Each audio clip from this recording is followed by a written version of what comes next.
Be kind, it's a VHS Rewind. It's time for another VHS Rewind. VHS was a big part of the movie collecting portion of my life, I guess. It seems like I was always collecting movies as soon as I could.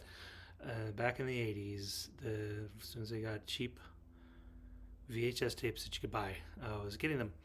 Anyway, and then in '99, when I bought a DVD player, I decided that I was not looking back. I was going to go get rid of all of them. So I sold most of them. I kept a few of them, saying that these are the core ones that I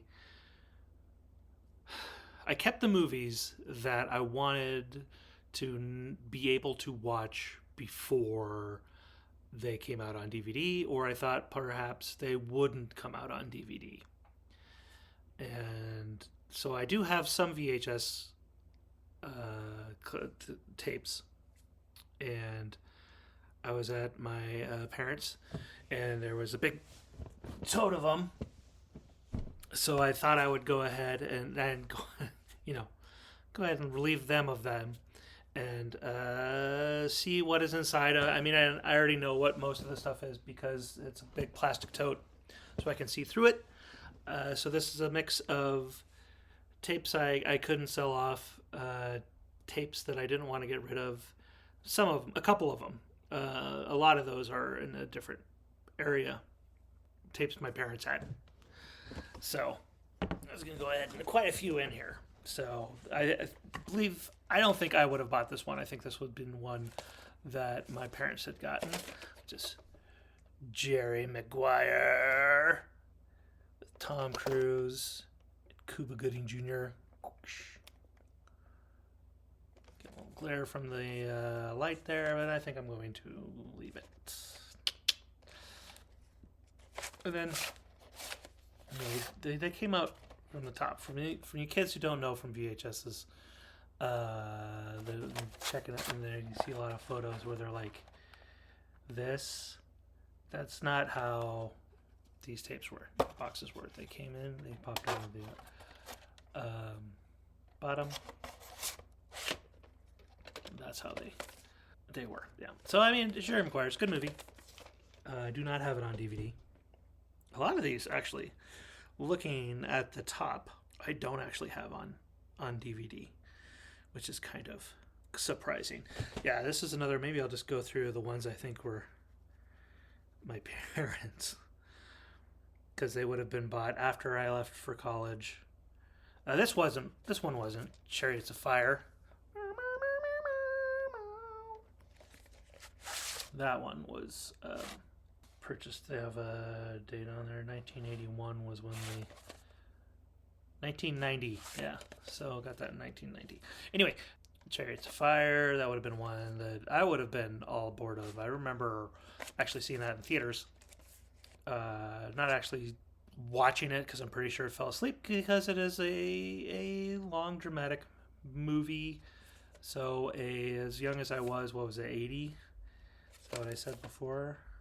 What I read before? 81. So I would have been, 6. So I wouldn't have been too interested in, but I remember going to see it and watching it. And that's what we did. Parents just took your kids to see a movie. Rated PG, okay, that's fine. As long as it wasn't rated R, they would take you to go see it. Or at least my parents would take you to go see it. Nowadays, well, I don't know. As a parent, I'm a little different nowadays. I don't take my kids to see movies. I know that they will be either bored or just too dramatic for them. Anyway, then let's see. Safe Passage. I don't know if I've actually watched this movie. I would have to watch it again to see if I actually watched it. Susan Sarandon, Sam Shepard. Life's Best Journey Takes You Home. But yeah, that would have been one of, I think, or either I bought it for my parents. I don't know which. But it's got, Sean Leonard from Dead Poets Society and House, and Sean Astin. Oh, from here, he's from Rudy and Encino Man, but we know him as from Lord of the Rings and Goonies. That's where we watched him from. I bet there's a lot of people there. Looks like a London there. Don't know which one, if it was Jeremy or Jason. Anyway, that might be an interesting watch if I ever do. Yeah, this would have definitely been my mom or my parents about this one. The Horse Whisperer. I think I gave this a watch, but it wasn't. I don't remember anything about it. So, and then of course, the Bridges of Madison County, which I think I also watched, but this wouldn't have been a choice that I was like, yeah, let's get that and watch it. So those are definitely some from my parents' side of the collection. This would have been definitely a part of my collection, which would have been Twister, the 90s action movie that we really needed, that everybody got on VHS at the time. I would bet this was a heavy seller. I don't know. From the producers of Jurassic Park and the director of Speed, The Dark Side of Nature. Woo, Twister! Warner Brothers got a deft one. It's called Twister, Twister, Twister. And it's a special widescreen edition.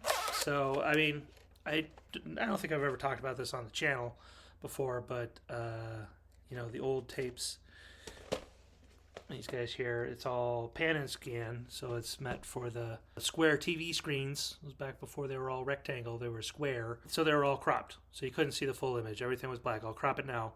So you've got the black sides on to the left and right of me here, instead of the widescreen where they've got the thing there, and you get the full image of the widescreen. But with the pan and scan, you don't get the full widescreen. If you had two people talking and one person was on this side of the screen, the other person was on this side of the screen, what they would do is they would start, or if any kind of action or thing, they would start the square on this side, and then it would pan over to this side. Otherwise, you'd be getting, you know, just a couple, like a nose here and a nose there, you know, kind of thing. And that's what they call pan and scan, which annoys me personally. I know there's people who are like, I don't get to see, if they've got black bars on their screen, they're like, I'm missing some of the image, and you're not missing. You're getting all of the image. And so in the early 90s, they've figured out, probably, I said early 90s, but I'm going to say this is late 90s, because this movie came out in 96, that this was a late 90s thing, and it was probably after they started doing Laserdiscs. I don't know for a fact. I'm going to guess that they started doing Laserdiscs in widescreen format. And they're like, well, this is easy enough to just record onto VHS also, so let's do that, and we'll get the film buff market like me, and we'll buy the widescreen, much like I did with this one here, Dante's Peak in widescreen with whatever you do, don't look back. It's just, don't watch this movie, whatever you do. Universal contains 15 minutes of extra bonus features. So it was kind of like, this really was the precursor to DVDs. When did this come out? I feel like DVDs came out in 97. Because I feel like I was still in South Carolina when they first came out, and I was seeing them. Then I went back to school in New Mexico. And it wasn't until, like I said, 99 that I finally decided to go DVD. I didn't have that reluctance to jump to Blu-ray. I immediately jumped to Blu-ray from DVD, even though apparently a lot of you people out there don't. They just buy the DVDs. I mean, if your player upgrades it anyway, what's the matter? But I haven't seen this movie since probably the early 2000s. I don't have any of these movies on DVD yet.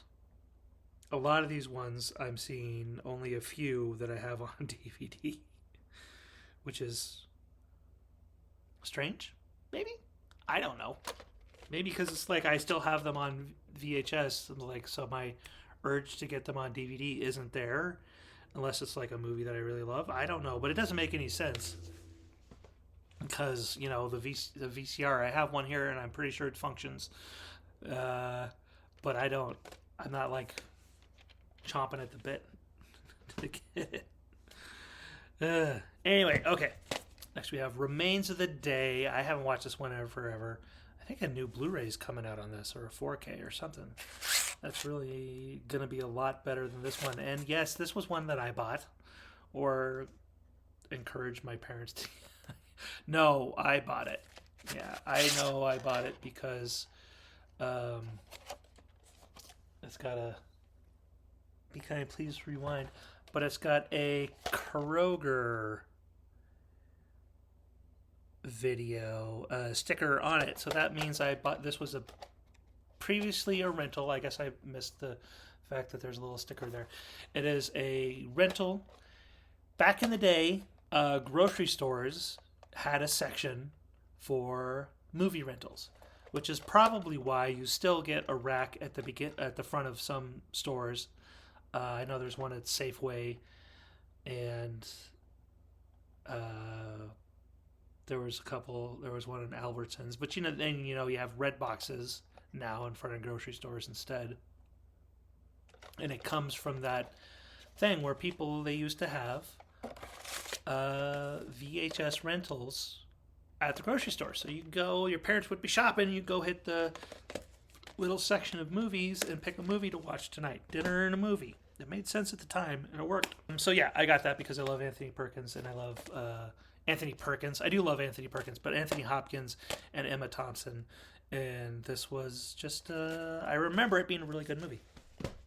This might be a long video. Is it going to be 2 parts? I don't know, because there's a ton of movies in here. Another widescreen Vita. I doubt this would be in a rental. Yeah. Spectacular. Winner Best Picture of the Golden Globe Awards. There used to be a time, I don't know if it's still the case, but anytime you had a musical up for Best Comedy / Musical, the musical always won the Golden Globes. That's how it seemed to me. I don't think that's the case. I don't think West Side Story won last year. Might have. I don't know. I don't remember. We'll have to look at it on this one. Yeah, this was obviously previously, because you've got the previously viewed for $6.99. Usually these guys went for $20. Yeah, Blockbuster Video. That's the Blockbuster one. Bam. Quiz Show, which a Robert Redford film. Ralph Fiennes. I haven't watched in forever, but I remember really enjoying the movie at the time. And it's hard to say if I paid $7 for it or not. So then there's the warning and the Blockbuster sticker on it. To play is human, to rewind is divine, according to Blockbuster Video. Recommend this hit to friends. That's something you never see on DVDs or Blu-rays. It's like, recommend this hit to friends. Oh, yeah, I should. You know what also VHS tapes had? They had previews before the movie. Do you know how many DVDs, Blu-rays especially, 4Ks? I don't think I can't watch a 4K because I don't have a 4K player. But Blu-rays, they don't have previews barely in front of the movies anymore. It just goes straight to the menu. And I'm kind of like, one of the best things about VHS tapes is that you get like 3 or 4 previews for other movies. So we would do this thing where we would watch a movie, kind of, you'd like rent a movie, and then it'd have these previews in front of it. And then be like, okay, we're going to watch the preview, and we watch that one. It was kind of like a chain event thing. So you would like watch Working Girl. It was a 20th Century Fox selection. Melanie Griffith, yeah, Sigourney Weaver and Harrison Ford. I haven't watched that movie in forever. And Joan Cusack in it. And it's kind of there's the back. Maybe I should be showing you the backs on this one. If you guys want any photos of previous ones, let me know. Yeah, I remember this one. Of course, I'm a huge Indiana Jones Han Solo fan, so I'm a huge Harrison Ford fan. So I actually have several Harrison Ford movies on VHS that I haven't gone on to DVD. I don't know if I've just gotten more selective of my purchasing, or I just kind of purchase whatever comes up at the time.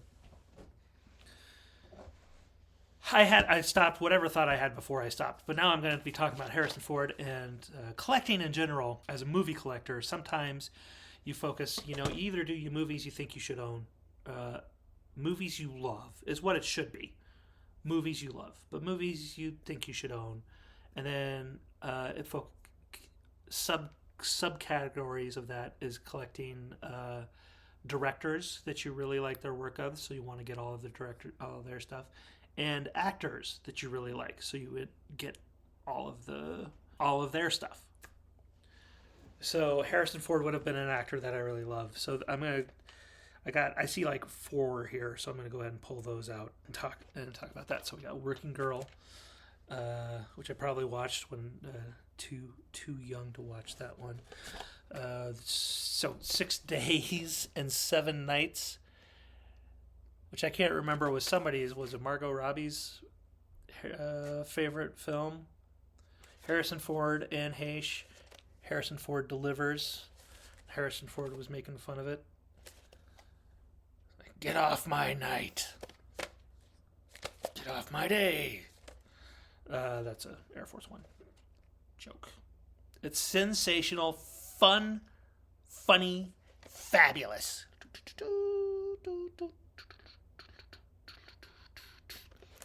And that was, during the period when people liked Anne Heche. Maybe that's just a Disney thing where it's recommend this movie to friends. Because that's Touchstone. That's another Disney one. I'll have to look out.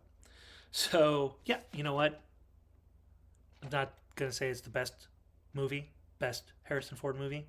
I'm going to say it was entertaining enough to get. And then it was kind of like, so you could sit and watch the gambit of a person's actor's range, so you got a good one, you got a kind of a flat one, and then another good one, Witness, Harrison Ford in Witness,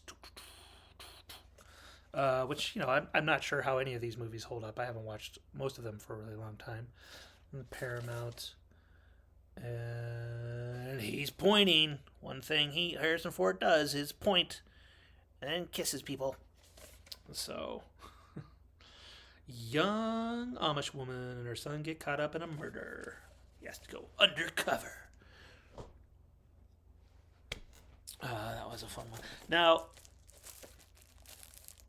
this still has the plastic wrap on it and the price tag, and right there from, I'm gonna bet you a penny it's from Hastings, which was a store that did movies, music, and books. So it was my dream store, and they also had collectible toys in there also. So it was a store designed specifically for me, and unfortunately there was not enough people like me out there, or it got overextended like so many stores in the late 2010s just gave up or had to go bankrupt. Whatever happened, they closed. Hastings was one of them, Toys R Us, all these other places. 1995. Harrison Ford, Julia Ormond, who seemed to always be the girl in the love triangle for whatever reason, like First Night, and I can't think of what else there was, but she seemed like she was always the one they picked to play. I love the original Sabrina. Remake is okay. Harrison Ford is good at it, and if you're going to get anybody to play a Humphrey Bogart role, you get Harrison Ford. Greg Kinnear kind of seemed like it was early in his career, but he did a good job as the Playboy in Sabrina. I don't know if it lives up to the original. And I also went on like a little Hugh Grant phase because I've got 9 months with Julianne Moore. That was before I kind of really knew who Julianne Moore was like, oh, Julianne Moore's in this movie, I want to go watch it. It was before that phase. and because it's a romantic comedy, the funniest all-out comedy since Mrs. Doubtfire. I don't know if that's true or not. 4 stars, delightfully irresistible. But the bumbling antics of this was a Hollywood Video purchase. The bumbling antics of Hugh Grant charmed the world. Oh, it's a Chris Columbus film too. Maybe that's worth another watch because it's got great people in it. It's got Jeff Goldblum is in there. Tom Arnold is in there. But I think it's definitely a guy's movie, point of view of the guys. I don't know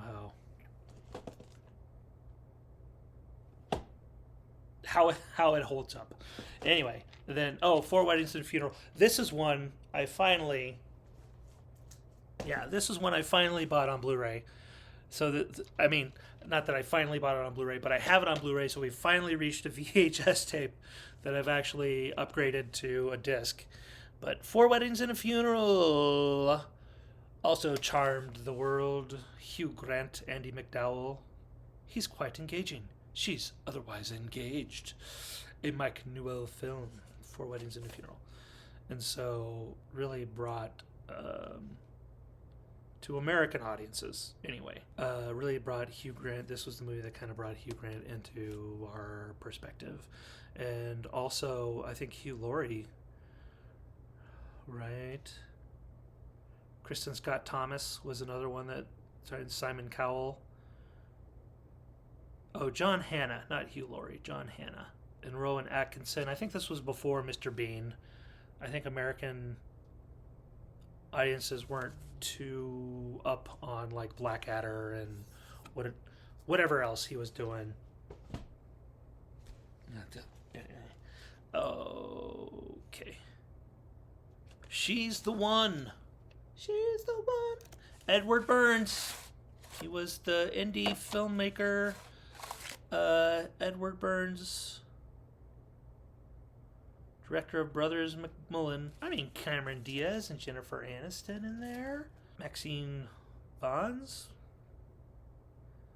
Oh. Mike McGone and John Mahoney. I think John Mahoney is pictured on there.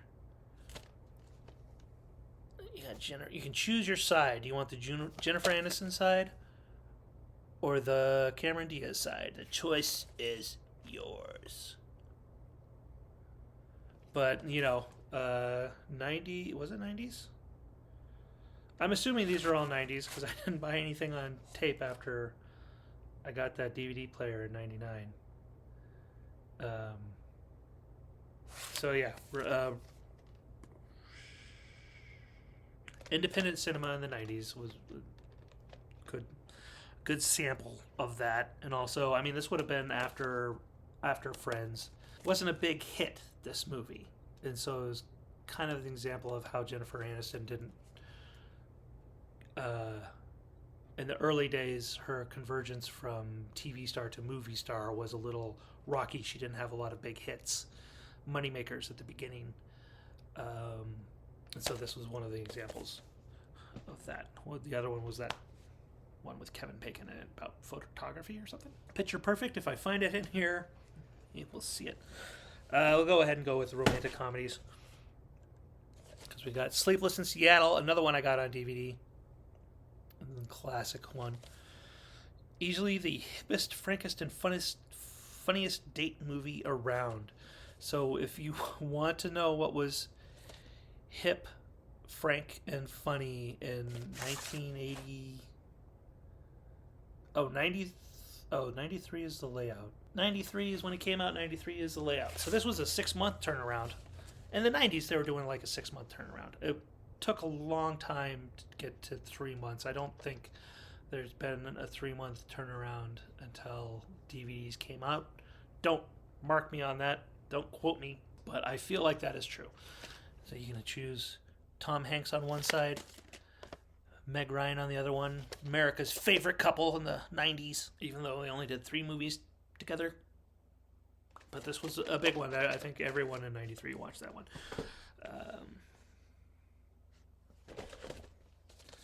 Let's see, and then we got Richard Gere, and Jodie Foster, and Summersby. I haven't watched this movie in forever, and I don't remember a thing about it. So I don't know. This would probably have been one that would have been from the parents, for the parents. She knew his face, his touch, his voice. She knew everything about him. But the truth. The best romance since Gone with the Wind. Oh, goodness. If you watched Gone with the Wind, it's actually not a very good romantic movie. I don't think. I think it's a good movie.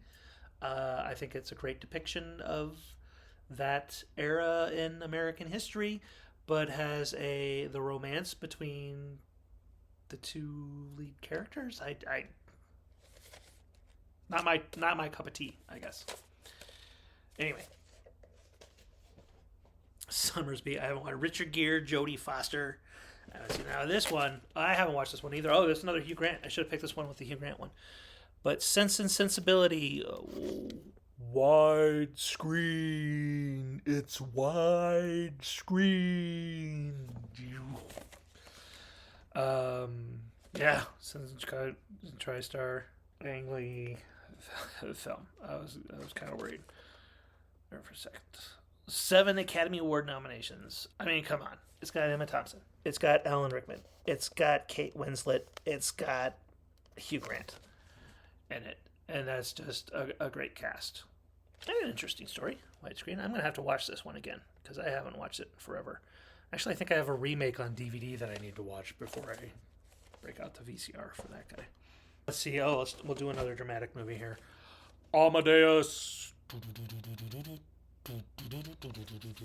Amadeus, a Milos Forman film.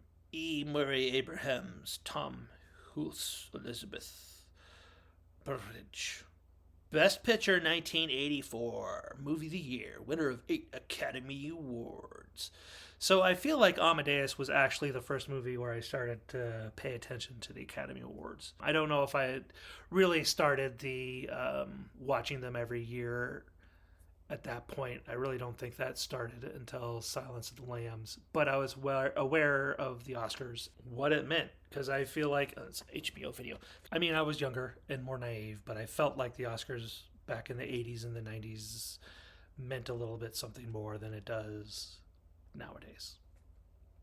That there was a prestige to it, that there was an event to it, and that I just don't necessarily feel nowadays. Not that I've given up on the Oscars. I haven't, but there. Okay, there's the backside. Pretty bland tape there, HBO. They just kind of got the poster and the Oscar nods on there. Little HBO sticker on there. Okay, let's go. Okay, we got a couple of John Grisham movies. The Firm, which I really remember enjoying the heck out of. I haven't watched it in forever since I watched this on VHS, so it's been probably 22 years. 1993 film. The Firm, nice, put a sticker on there. There. And, because it's got a really good cast. I mean, you got Tom Cruise, but beside him, Janine Triplehorn, Ed Harris, Holly Hunter, Hal Holbrook, David Stratham, Wilford Brimley, and where's they not on there? I thought Wilford Brimley and Gene Hackman were in this, but apparently I am wrong. Is that Ed Harris there? I thought that was Gene Hackman and Janine Triplehorn. Anyway, I remember really liking The Firm. I don't know if it's good or not. Can't have been too long. Kind of same with The Client with Susan Sarandon and Tommy Lee Jones. Another Grisham novel turned movie back in the 90s. Author of The Pelican Brief. I swear, Because that Pelican, that was, my mom was really big on the Grisham. And so I swear there is a Pelican brief floating around someplace, but I am not seeing it. I am not seeing it anywhere. There you go. A powerhouse commands breathless attention from start to finish. I mean, it's got, the Grisham novels, they relatively interesting lawyer stories. There's some tense moments to it. There's some drama there that's good to go with. Anyway, so there's the client. Oh, and this one, look, another blockbuster one. Warning, is it still? Just to remind, please rewind the end.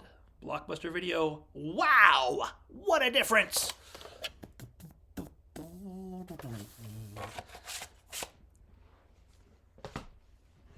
That was a Warner Brothers. Oh, gosh. We'll kind of go with the thriller genre here. Blink. Huge crush on Madeline Stowe when I was a kid. And Adrian Quinn, one of my favorite actors. What you can't see can kill you. Basically, a blind girl gets in trouble with murder. A sexy thriller about a beautiful musician who regains her sight only to witness a brutal murder. Okay, I was wrong about that. Emma Brody has been blind since she was 8 years old. Now, after 20 years in the dark, her sight has been restored, but not without a few unusual side effects. Blurry vision and murderous hallucinations. Blink. And I think she's a violin player, and I think it was like an Irish folk band or something to that effect. And which, back in the 90s, I was really getting in touch with my Irish heritage. And there were, several movies like Blink and Point Break. No, not Point Break. Blown Away. Jeff Bridges. Was that Tommy Lee Jones as the killer? I think it was. I can't remember. Anyway, so be interesting to watch this movie again, because I haven't. Obviously, it's been with me for a while. A lot of moves. I don't know if you can see the frayed edges there. New Line Cinema. So that was pretty good. Malice, actually, I just got on Blu-ray, but I haven't watched it yet. That's one of those Alec Baldwin, Nicole Kidman, and Bill Pullman. Gotta love Bill Pullman. Deception, betrayal, murder. Some things are you never see coming. A new thriller from the director of Sea of Love. There you can see.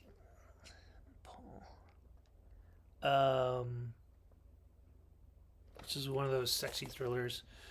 Who are you gonna pick? You gonna pick Alec Baldwin's side, or are you gonna pick Nicole Kidman's side? Either way. Oh, they printed it right on the tape there. No sticker for Malice. So it'll be interesting to see. And I don't think this would have been one I watched only on video, never watched in theaters. So it'll be interesting to watch it in widescreen. Watch the Blu-ray. You got the hand that rocks the cradle, the year's hottest movie. I don't know if it's hottest, but Annabella Sciorra. I can't. Wow. Annabella Sciorra. Sciorra. I don't even know why I'm trying. Not getting her name, but Rebecca De Mornay.